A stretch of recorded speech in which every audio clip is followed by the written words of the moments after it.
So how do you sell yourself? If you played high-level sports, for instance, say you swam until you were 12, what sounds better, saying, I used to do a lot of swimming when I was younger, or I used to train 2 to 3 hours every day, 6 days a week, whilst I was up to the age of 12. Doing this gave me a lot of discipline, which I've brought into everything I've done since.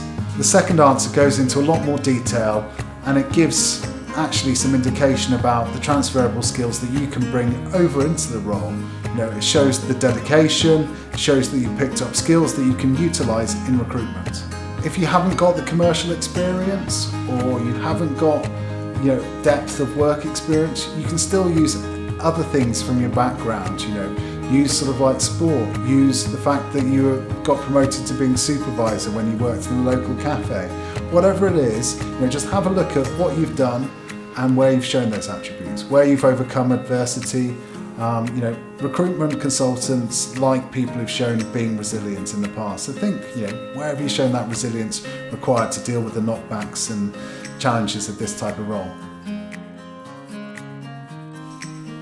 Easier said than done, but try not to be nervous in in the interview process. The other person that you're meeting, is just wants to find out information about you. There's no wrong answer. You just need to try and be as calm as possible, talk about your background, what you've done, and explain as much as possible.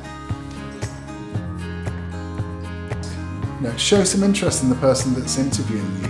If you've looked at their background, you've seen that they've worked at a different organisation, maybe ask them about what's the difference between working at X organisation and working at Y organisation. What did they find most interesting about the company they worked for before? Show some interest in the article that they've recently written on LinkedIn.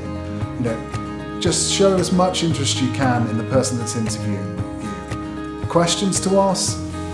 Try and ask questions throughout the interview, to be honest. Ask questions about, if you care about the training and development that you get, you want to understand more about the role, you want to know about where the company's going, you need to ask questions about it to get real insight into what this company's doing, what your role would be, and and essentially the role is all about asking effective questions. At the end of the interview, you should definitely ask about next steps.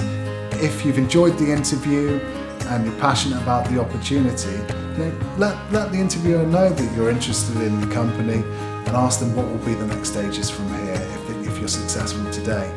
By asking these sorts of questions, you're giving them a chance to say, actually, we wanted to really see a bit more of this, and you can actually handle that objection there and then.